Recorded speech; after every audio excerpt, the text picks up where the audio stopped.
cuando el corazón nos reprende, decíamos, ¿no? O esta conciencia, como dice Romanos 1, Romanos 2, ¿no? Esta conciencia que es puesta por Dios en todos los hombres, esta conciencia que nos hace poder discernir entre el bien y el mal, aunque no tengamos el conocimiento de la ley, ¿no? Pensábamos, ¿no? En aquellas personas, por ejemplo, los aztecas o aquellas culturas, ¿no? Que no tuvieron el conocimiento como tal de Cristo o el conocimiento de la ley, etcétera. Finalmente el Señor puso la conciencia, la ley, en sus corazones, y entonces ellos responden, y todos podemos responder a lo que es bueno y a lo que es malo. Y esa conciencia finalmente es universal, ¿no? Es que quizá un poco lo que la gente le llama moral, ¿no? Este sentir de buscar hacer lo correcto, que evidentemente sin Dios esto es un punto muy debatible, porque lo que es correcto para uno no es correcto para el otro, etcétera, pero finalmente sí la Biblia habla de esto que pone en nuestros corazones, y que finalmente esta conciencia nos lleva a poder reaccionar de acuerdo a las cosas que Dios nos ha dicho que hagamos. Pero bueno, vamos a leer Primera de Juan 3. Primera de Juan 3, vamos del 21 al 23, que dice así: Amados, si nuestro corazón no nos reprende, confianza tenemos en Dios, y cualquiera cosa que pidiéremos, la recibiremos de Él, porque guardamos sus mandamientos y hacemos las cosas que son agradables delante de Él. Verso 23, y este es su mandamiento, que creamos en el nombre de su Hijo Jesucristo y nos amemos unos a otros como nos lo ha mandado. Algo importante, nosotros debemos saber, y un poco nada más tendiendo algunos lazos a lo que veíamos la semana pasada. Dice el verso 21, que ya leíamos: Amados, si nuestro corazón no nos reprende, confianza tenemos en Dios. Eso quiere decir que si mi conciencia no me acusa, si mi conciencia, vamos a decir, dicho de otras palabras, si mi conciencia está tranquila, ¿no? Dice aquí, confianza tenemos en Dios. Pero bueno, déjame leerte en la NTV, vamos a leer desde el verso 20 y vamos a leer también el verso 21 en la NTV, porque esto creo que nos puede dejar claras varias cosas. Primera de Juan 3, 20 dice así: Aún si nos sentimos culpables, Dios es superior a nuestros sentimientos y Él lo sabe todo. Esto lo veíamos la semana pasada, ¿no? Que lo que la Reina Valera dice, el corazón no nos reprende. Si te fijas, me parece importante y nos puede dar mucha luz. Dice, aun si nos sentimos culpables, ¿no? Esta sensación de sentirme culpable, aunque yo ya sé que Dios me perdonó, hay veces que eso nos va, se va acumulando y tenemos como un lastre, ¿no? Algo que estar jalando. Pero dice aquí, aun si nos sentimos culpables, Dios es superior a nuestros sentimientos y Él lo sabe todo, ¿no? Debemos tener claro de este sentido de culpabilidad que no honra al Señor, y que finalmente Dios es superior a mis sentimientos. Dios es superior a lo que yo siento. Dice el verso 21, queridos amigos, si no nos sentimos culpables, podemos acercarnos a Dios con plena confianza. Es importante que yo sepa que puedo acceder a Dios sin repito, este sentimiento de culpa, ¿no? Como decíamos, es bueno, Dios lo puso ahí, es saludable que el corazón, que finalmente nosotros como hijos de Dios, que el Espíritu Santo nos reprenda, ¿no? Nuestro corazón nos indique lo que es bueno y lo que es malo. Esto es, repito, es algo puesto por Dios, es el método que usa el Espíritu Santo para llamarnos la atención. No estás haciendo lo correcto, ¿no? Por eso qué bueno que cuando hacemos algo incorrecto salimos con ese sentimiento de culpa. No es malo, ¿no? Eso quiere decir, malo es cuando de pronto la gente hace lo incorrecto y de pronto ya no siente nada, ¿no? Dice la Biblia que ahora su corazón está cauterizado, dice tal cual, tienen cauterizada la conciencia, ¿no? Y el límite en realidad es muy poco, porque podemos pensar y empezar a justificar nuestro pecado y empezar con esto a, como dice ahí Romanos, ¿no? Cauterizar nuestra conciencia, ¿no? Cauterizar es como tener un callo, ¿no? Y que mi corazón y que mi conciencia de pronto ya se hace insensible, ¿no? ¿No? Y puedes ver a personas, por ejemplo, me acuerdo de ¿se acuerdan del Mocha Orejas, ¿no? Este secuestrador que, no sé, ya tiene muchos años, ¿no? Que estuvo o sea, hacía crímenes brutales, ¿no? Y a muchas personas, y etcétera. Yo me acuerdo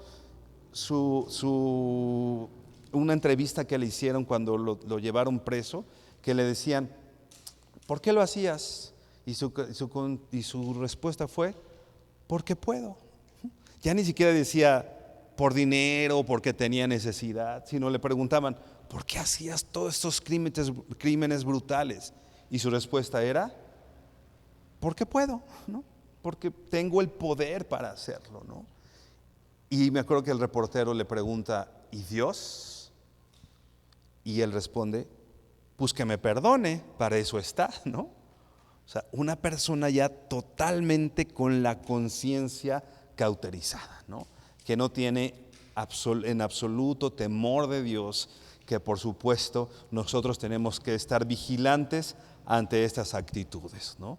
A que el pecado no cauterice mi conciencia, ¿no? Lo que un día me hizo sentir mal, al segundo día ya no me siento tan mal, y después pasa el tiempo y me doy cuenta de que ya mi conciencia no me acusa, ¿no? Repito, este es un sistema que puso Dios y que usa el Espíritu Santo para llamarnos la atención, para llamarnos a Él.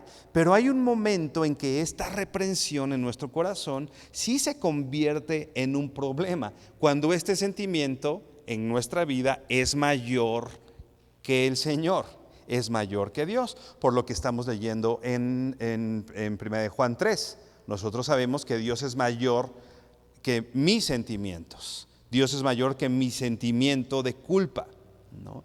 Así que si yo no creo que Dios es mayor que esto, tengo un problema, ¿no? Sproul, creo que sí lo mencionamos la semana pasada, pero me voy a extender un poquito más en este ejemplo. Sproul dice que una vez, primero dice él, ¿no? Que él llegó con un maestro teólogo que él tenía, y que él decía sentirse culpable, ¿no? Que él había cometido algún pecado y él se sentía culpable. Y dice que su profesor o esta persona que el Señor había puesto a enseñarle, lo llamó a leer 1 de Juan 1:9, ¿no? Que bueno, ya lo hemos estudiado, que dice, si confesamos nuestros pecados, Él es fiel y justo para perdonarlos y para limpiarnos de toda maldad, ¿no? Entonces el maestro de Sproul le dice, lee 1 de Juan 1:9, y ya va Sproul y dice, si confesamos nuestros pecados, Dios es fiel y justo para perdonarme y limpiarme de toda maldad, ¿no? Y le dice Sproul, pero me sigo sintiendo culpable. Y le dice su maestro, a ver, lee 1 de Juan 1:9, ¿no? Y así lo trajo, ¿no? Léelo otra vez,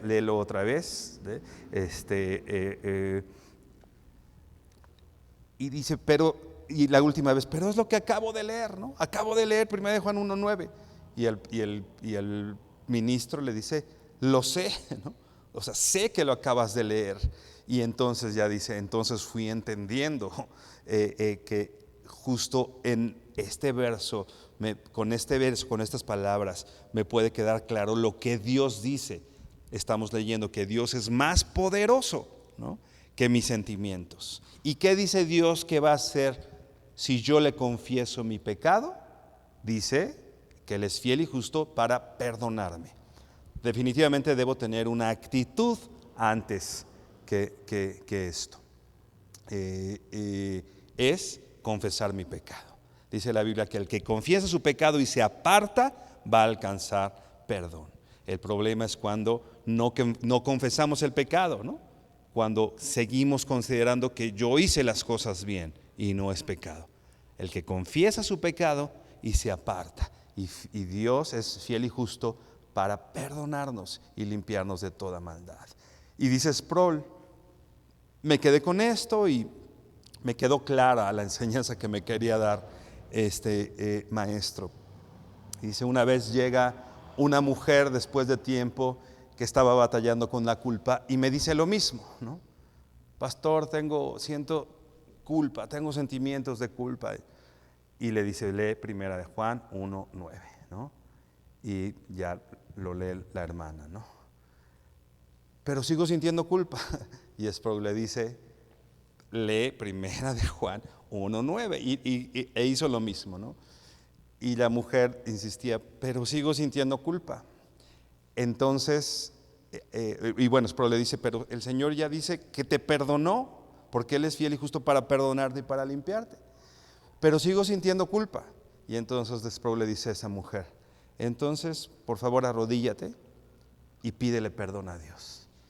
Y la mujer se queda así, dice, pero es que es incongruente, me acabas de decir que Dios me perdonó y entonces ahorita me dices que me vuelva a arrodillar y a pedirle perdón. Dice, no, pero no le vas a pedir perdón por el pecado por el que sientes culpa. Eso ya Dios ya te lo perdonó.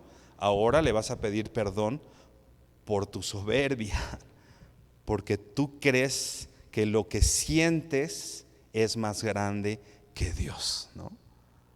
Entonces nosotros debemos tener primeramente bien claro esto. Dios es más grande que nuestros sentimientos. Entonces, esta conciencia, debemos saber que esta conciencia que nos acusa, que de pronto se puede volver un poco confusa, ¿no?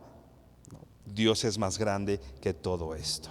Ve por favor a Hebreos 4:16. El texto habla de confianza, ¿no? Amados, dice verso 21, amados, si nuestro corazón no nos reprende, confianza tenemos en Él. Entonces, ¿cómo debo yo venir delante del Señor? Con confianza, ¿no? Cuando el corazón no me reprende, entonces vengo ante el Señor con confianza. Dice Hebreos 4:16, acerquémonos pues confiadamente al trono de gracia para alcanzar misericordia y hallar gracia para el oportuno socorro. ¿Cómo dice el autor de los Hebreos que nos acerquemos a Dios? Dice confiadamente, confiadamente. Yo me tengo que acercar a Dios confiadamente. ¿Cuál es la forma de acercarnos a Dios? Es con confianza. Dice la Biblia que aquel que se acerca a Dios debe creer que le hay, ¿no? Primeramente debe poner su confianza en Él. Ahora la NTV dice esto. En el mismo Hebreos 4:16, la NTV lo traduce así. Así que acerquémonos con toda confianza al trono de gracia de nuestro Dios. Allí recibiremos su misericordia y encontraremos la gracia que nos ayudará cuando más la necesitemos. Otra vez, con confianza ante el trono de gracia, el trono de gracia, aquel lugar donde el Señor no nos da lo que merecemos, aquel lugar, porque nosotros sabemos que nos acercamos confiados ante el Señor, no por nuestras obras, no por lo que nosotros hicimos, finalmente es por la obra de Cristo. Entonces yo alcanzo gracia. Entonces, si yo sé que soy un hijo de Dios y que estoy viviendo de acuerdo a Dios, yo me debo acercar a Dios confiado, ¿no? Como un hijo se acerca a su papá, por ejemplo, ¿no? Yo no, cuando mi hija quiere hablar conmigo, no le digo, pues apunta y saca ficha y nos vemos en 3 días, ¿no? Cuando tenga tiempo, ¿no? Procuro, perdóname Danita cuando no, pero procuro con todo mi corazón que cada vez que ella viene, aunque yo esté ocupado haciendo algo, poder voltear y ponerle atención, ¿no? Y cuando de pronto él lo amerita, pues nos quedamos un ratito más hablando, pero si lo que me dice, y ella sabe que lo que me dice puede esperar, ¿no? Entonces yo termino lo que estoy haciendo, si estoy atendiendo a una persona y lo que me está diciendo puede esperar, ella sabe que tiene que esperar, ¿no? Pero también sabe que si es algo importante y urgente, puede venir inmediatamente conmigo y va a tener mis oídos y mis ojos para atenderla. Así nosotros llegamos con nuestro Señor, ¿no? Y confiados como un papá ante sus hijos. Dice verso 21, otra vez, 1 de Juan 3, 21. Amados, si nuestro corazón no nos reprende, confianza tenemos en Dios. Confianza tenemos en Dios, ¿no? Esta cuestión de esta conciencia, vamos a decir, que a veces no nos permite venir delante de Dios. Recuerda, ante esta cuestión que te reprende de manera incontrolada, ¿no? Ya establecíamos, este sistema es a lo que Dios puso para que podamos ser redarguidos de nuestro pecado. Pero hay veces que esto va más allá. Yo el otro día pensaba, estaba estudiando ahí algunas cosas sobre salud, etcétera. Entonces yo leía que hay cierto desorden que a veces pasa en el sistema inmunológico, ¿no? El sistema inmunológico es aquel que reacciona ante los virus, ante las bacterias, y es el sistema que nos defiende, ¿no? Y ese es bueno que lo tengamos, ¿no? Porque eso nos defiende. Pero hay veces que por algunas circunstancias el sistema inmunológico de algunas personas está como sobreestimulado y reaccionan aunque no haya una enfermedad, ¿no? Entonces todo el tiempo se sienten enfermos, no porque tengan una enfermedad o no porque haya un virus, sino porque su sistema autoinmune o inmune está hiperactivo. Todo el tiempo se siente atacado por algo y entonces está segregando cosas y siente uno cuerpo cortado y cansancio y sueño, situaciones que uno siente cuando hay enfermedad, ¿no? Pero sin estar enfermo, porque repito, el sistema inmunológico, que es algo bueno que nos protege, se descontroló y está yendo más allá y nos está causando un problema. Así también la conciencia. La conciencia en nuestros corazones es algo bueno que nos protege, que nos lleva y que señala cuando hay un problema, como el sistema inmunológico, pero que finalmente puede llegar el momento en que esté hiperactivo, ¿no? En que sobrepase la confianza que tenemos en Dios. A esto Spurgeon dice, te voy a leer lo que dice Spurgeon, dice: a veces nuestro corazón nos condena, pero al hacerlo da un veredicto equivocado y luego tenemos la satisfacción de poder llevar el caso a un tribunal superior, porque Dios es más grande que nuestro corazón y sabe todas las cosas. ¿Te das cuenta de lo que dice Spurgeon? Me gustó mucho.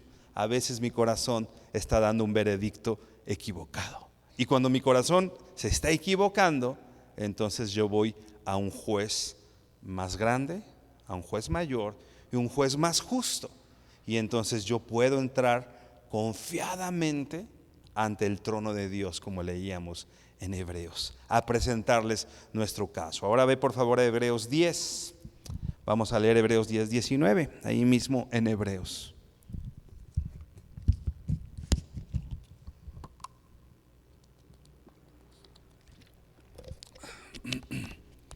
Y dice así: verso 19. Así que, hermanos, teniendo libertad para entrar en el lugar santísimo por la sangre de Jesucristo. Este texto, yo me imagino, la carta a los Hebreos es escrita justamente como lo dice su carta, como lo dice el título, a los hebreos. Gente que sabía muchas cosas o sabía todo con respecto a la ley, cómo se deberían llevar a cabo las cosas.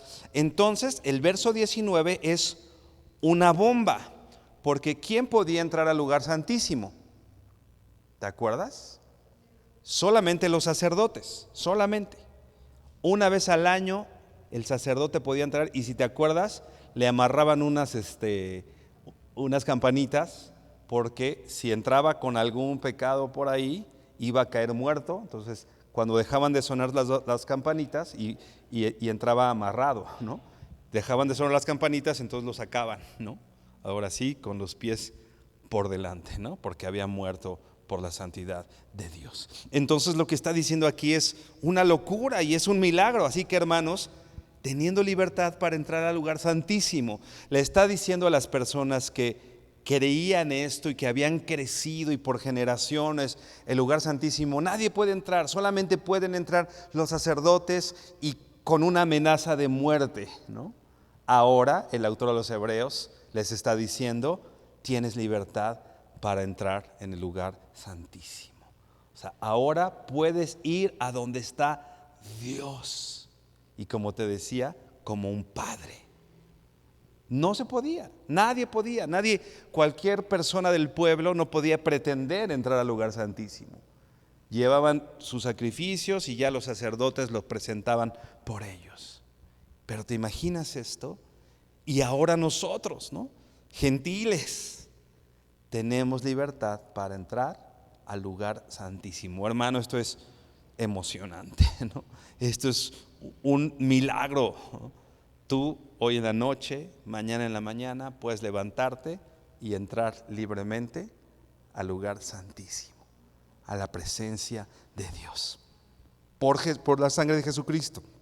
Esto también es importante, no porque seamos buenos, sino por la sangre de Jesucristo. No hay un mérito en nosotros para esto. Y el verso 20 dice: por el camino nuevo y vivo que Él nos abrió a través del velo, esto es, de su carne. Hay un camino a este lugar santísimo, un camino al Padre, ¿no?, que se abrió a través de la carne de Cristo. Verso 21, y teniendo un gran sacerdote sobre la casa de Dios, dice el verso 22, otra vez, acerquémonos con corazón sincero. ¿Te acuerdas que estamos viendo en 1 Juan 3 sobre el corazón que de pronto nos acusa, este corazón, esta conciencia? Pero yo puedo llegar, dice, acercarme con corazón sincero, con plena certidumbre de fe, purificando los corazones de mala conciencia y lavado los cuerpos con agua pura. O sea, yo puedo entrar al lugar santísimo confiado en que soy purificado. ¿Te das cuenta? Y dice aquí sincero, o sea, puedo entrar delante del Señor sin ocultar nada. O sea, yo no voy a... ¿Te acuerdas cuando éramos chiquitos, no?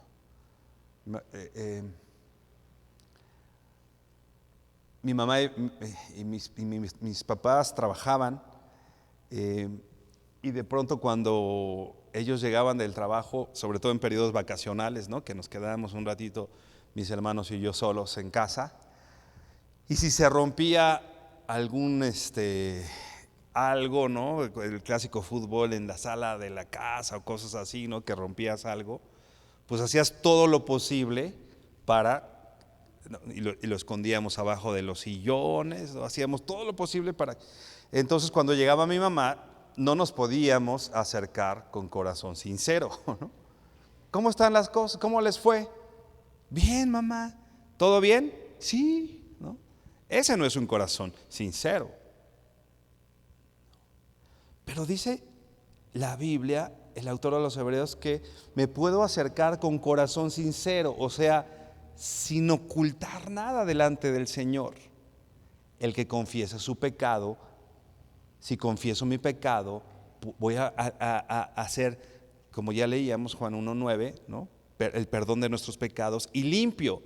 Entonces yo no tengo que llegar delante de Dios, soy inocente y no peco y yo no me equivoco. Sino yo llego delante del Señor y le digo: Señor, contra ti, como decía David, y solo contra ti he pecado.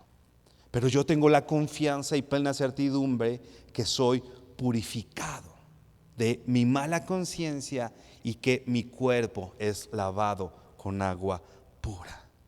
No le tengo que esconder nada a Dios. Él lo sabe todo. Y aunque mi corazón me acuse, el Señor me regala una conciencia renovada, un corazón nuevo, me purifica, y entonces yo me puedo acercar a Él de manera confiada y sincera, ¿no? Esta palabra confianza es muy particular, porque esta palabra tal cual significa libertad de expresión.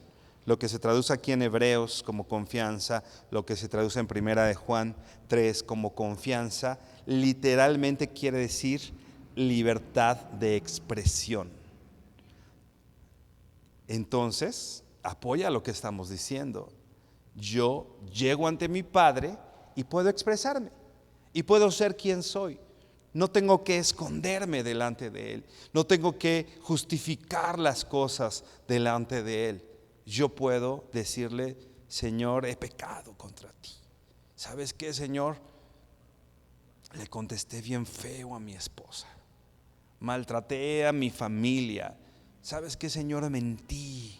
¿Sabes qué? Por eso entiendo al apóstol Pablo, que él decía: de los pecadores yo soy el primero, porque tenía la confianza ante su Padre de poder decir: Señor, pequé. Pero ¿cuál es la tendencia que nosotros tenemos en general? Oye, ¿pasó esto en tu vida? No. Oye, ¿hiciste? No. O sea, siempre justificar, siempre esconder, ¿no? Abajo del sillón, ¿no? Lo que no hicimos bien. Pero hoy sabemos que podemos llegar delante de nuestro Padre Celestial sin ningún temor y entrar a su presencia y estar con Él, y que Él no nos va a recriminar, que Él nos ve a través de la obra de la cruz, y que nos regala esa conciencia. Veíamos la semana pasada ahí en Romanos 8, ¿quién acusará a los escogidos del Señor si Él es el que nos justifica? Él nos llama justos, ¿no? ¿Te imaginas que llegue el Señor y de pronto diga: ahí viene Ángel, el justo, ¿no? Y de pronto Ángel así: ¿cuál ángel? ¿Hay otro ángel por acá? No, me estoy refiriendo a ti, porque eres justificado por la sangre de Cristo. ¿Te imaginas? El Señor nos llama justos, ¿no? Y esto es un milagro. Mira, este ángel se sacó de onda, ¿no? Primera de Juan 3, versos. Vamos a leer otra vez el 21 y el 22. Dice: amados, si nuestro corazón no nos reprende, confianza tenemos en Dios. Verso 22. Y cualquiera cosa que pidiéramos, la recibiremos de Él, porque guardamos sus mandamientos y hacemos las cosas que son agradables delante de Él. Aquí ahí es donde muchas personas dicen: cualquier cosa que le pediremos, si la pides con fe, la vas a recibir, ¿no? Y es un texto favorito de muchas personas, y la famosa teología de la prosperidad, que tú decláralo y lo pides, y si tú se lo pides al Señor con fe, Dios te lo va a dar, ¿no? Y mucha gente va por la vida pensando en eso. ¿Por qué no le pides al Señor? No se lo has pedido al Señor, ¿no? Por eso no lo tienes. Decláralo y pídeselo al Señor y lo vas a tener, ¿no? El clásico por ahí que de pronto salió, no sé si lo vieron, personas diciéndole a Dios, imagínate, personas mortales como tú y yo diciéndole a Dios: Dios, no aceptamos un no por respuesta, ¿no? Basado en estos textos, ¿no? De que si yo lo pido, el Señor me lo va a dar, ¿no? Y esto deja a Dios como si Él fuera un chalán que va a hacer todo lo que yo le diga. Eso no dice el texto. ¿Qué está diciendo el texto? Cualquier cosa que pidiéramos lo recibiremos de Él. ¿Pero qué dice? Porque guardamos sus mandamientos y hacemos las cosas que son agradables delante de Él. ¿Por qué pedimos lo que pedimos? Una persona que camina en obediencia, en amor al Padre, en amor al Señor, puede estar seguro de que sus oraciones son contestadas, porque hay una clave y hay algo antes de poder venir delante del Padre, que es guardar sus mandamientos y hacer las cosas que le son agradables al Padre. O sea, si yo no guardo los mandamientos del Señor y no busco vivir una vida agradable a Dios, no tengo este privilegio. Ve por favor a Juan 15:7. Juan, al parecer, está recordando lo que él mismo escribió tiempo antes en el Evangelio de Juan.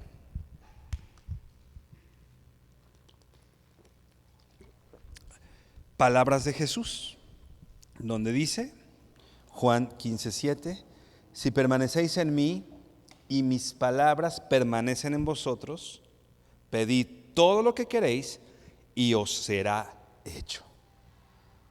Y otra vez, hay gente que solamente se queda, pide todo lo que quieres y va a ser hecho, sin leer lo que dice antes. Hay una condicional, si permaneces en mí y mis palabras permanecen en ti, entonces pide. ¿No? Entonces yo puedo tener claro la clave de la oración exitosa, una vida agradable a Dios. Esa es la clave de una oración exitosa. El tener una comunión cercana, un corazón que no me acusa, y el reconocimiento de Dios como el soberano que hace todas las cosas. Siempre pongo un ejemplo.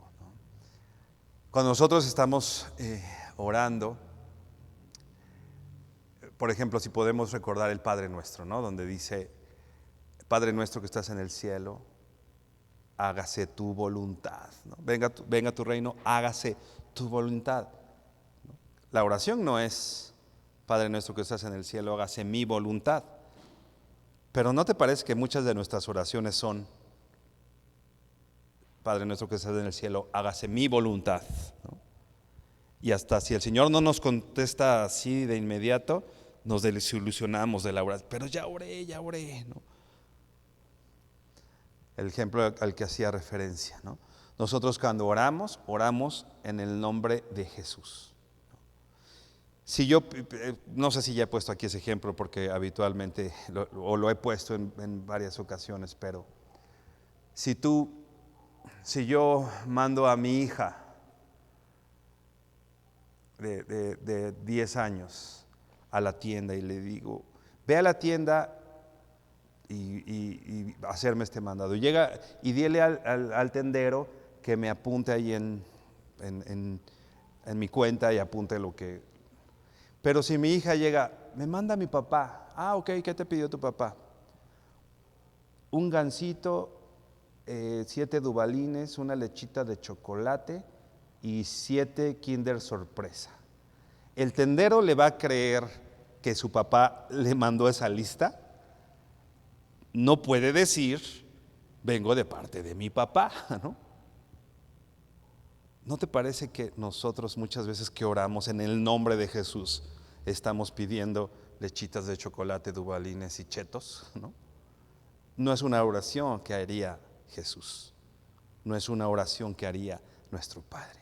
Para hacer una oración eficiente, lo que tengo que hacer es permanecer en Él, su palabra permanece en mí, entonces mis oraciones van a estar de acuerdo a la voluntad de mi Padre, ¿no?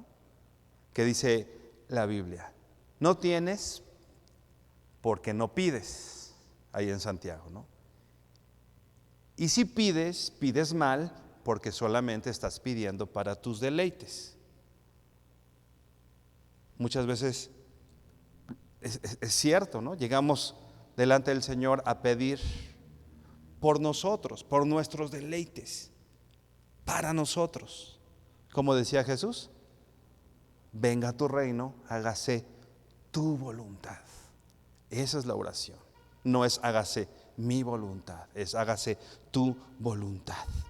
La condicional, entonces, que está marcando Jesús en Juan 15:7 y el mismo Juan en 1 Juan 3 es permanecer en Él, guardar sus mandamientos, hacer cosas que le agraden al Señor, que se haga la voluntad de nuestro Padre, la voluntad de nuestro Señor. Agradar a Dios primeramente. Y dice 1 Juan 3:22, ¿no? El que estamos leyendo, y cualquier cosa que le pidiéramos la recibiremos de Él, porque guardamos sus mandamientos y hacemos las cosas que son agradables delante de Él. Una persona que está en comunión con el Señor va a hacer las cosas agradables a Dios. Mi corazón está en agradar al Señor, en que primeramente el Señor sea agradado antes de que sea agradado yo, ¿no?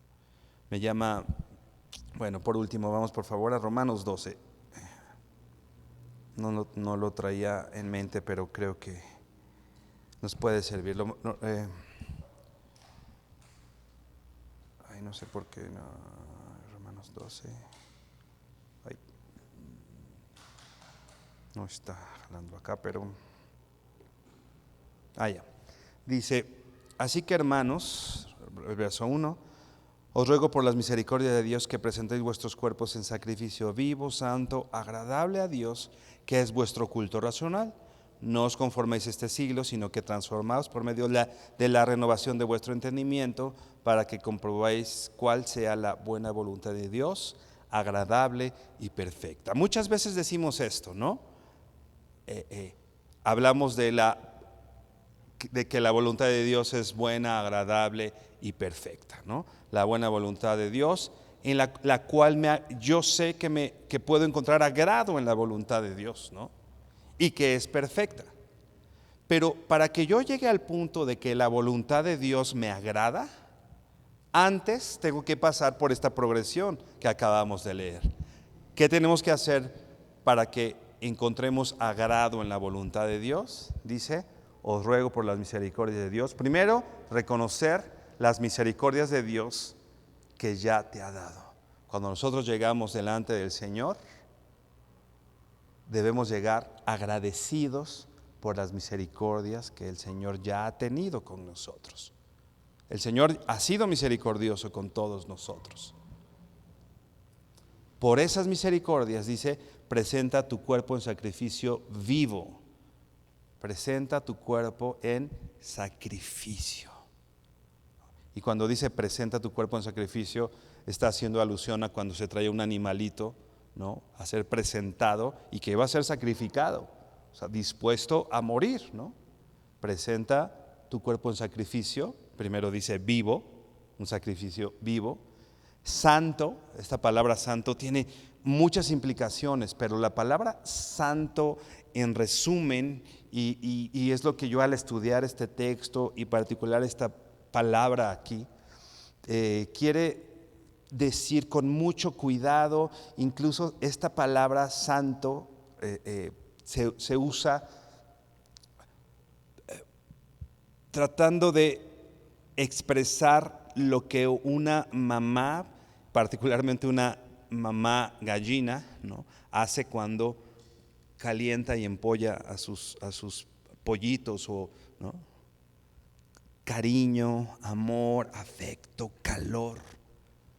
Presenta tu cuerpo en sacrificio.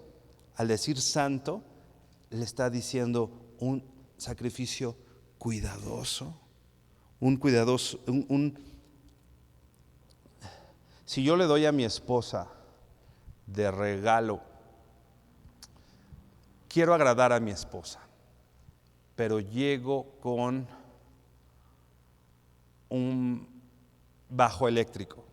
Yo soy bajista y me gusta el bajo eléctrico.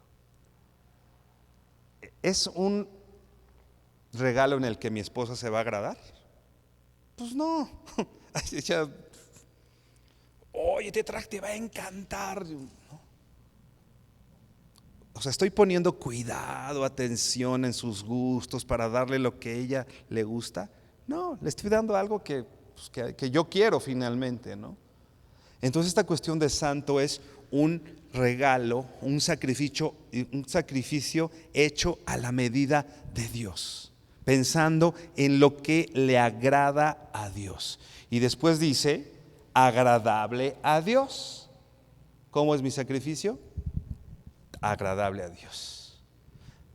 Decíamos que la voluntad de Dios es agradable, pero si yo quiero encontrar que la voluntad de Dios me agrade, primero lo que yo tengo que hacer es agradar a Dios. Y si yo agrado a Dios, por consecuencia, la voluntad de Dios me va a agradar a mí. No antes. Muchas veces decimos, ay Señor, pues es tu voluntad y no la entiendo y no me gusta, pero pues bueno, es tu voluntad y pues vamos a hacerla porque es tu voluntad. ¿Sabes que no tendría que ser así? Un hijo de Dios tendría que estar agradado en la voluntad de Dios. Agradado. Mi esposa me decía de una frase que le dijeron, que una hermana le decía, que es: abrazo la voluntad de Dios con amor. ¿No te pasa que muchas veces la voluntad de Dios no nos gusta mucho? Y a veces la voluntad de Dios son cosas difíciles para nuestra vida. A veces la voluntad de Dios es tal vez enfermedad. A veces la voluntad de Dios son cosas que están en la voluntad de Dios, pero que son difíciles para nosotros. Job decía, ¿recibiremos lo bueno y no lo malo de Dios? Abrazar la voluntad de Dios con amor. Cuando yo agrado a Dios, abrazo su voluntad, entonces voy a encontrar agrado en la voluntad de Dios. Entonces, como decíamos, el secreto para el éxito en una oración es vivir de una manera agradable a Dios, permanecer en Él, que su palabra permanezca en mí, ¿no? Y entonces todo lo que le pida al Padre me lo va a dar, porque lo que yo pida en efecto va a ser en su nombre, ¿no? Yo no voy a pedir algo que vaya fuera de la voluntad de Dios. Inclina tu rostro y vamos a orar. Señor, te bendecimos y te damos gracias por tu palabra, Señor. Esta, Señor, de la cual acabamos de leer, que debe permanecer en nosotros, Señor. Tu palabra, Señor, que permanezca en nuestra voz, en nuestra boca todo el tiempo, Señor. Nuestra palabra, tu palabra, Señor, que buscamos, Señor, también que al conocerla podamos vivirla, guardarla y agradarte, bendito Señor. Señor, muchas veces no entendemos el porqué de que nuestras oraciones no tienen respuesta, o de que nuestras oraciones no son escuchadas, Señor. Pero debemos reconocer, Señor, que porque hemos pedido mal, porque hemos pedido para nuestros deleites, hemos pedido solo para nosotros, Señor, y que no estamos viviendo una vida que te agrade a ti, Señor. Lo cual sabemos que no vamos a hacer por nuestros propios méritos, Padre. Lo cual sabemos, Señor, que no vamos a hacer, bendito Señor, por lo que nosotros podamos hacer o trabajar, sino más bien todo esto, Señor, es a través de la obra de Cristo. Todo esto es a través, bendito Señor, de tu obra. Permítenos, Señor, tener claridad, Señor, en todo esto, tener claridad, bendito Señor, en lo que tú, Señor, quieres para nuestra vida, Señor, lo que tú quieres, Señor, que hagamos y que tú puedas ser agradado en nuestras vidas, Padre. Te bendecimos, Señor, te damos gracias en el nombre precioso de tu Hijo Jesucristo. Amén y amén. Mi hermano, que el Señor te bendiga.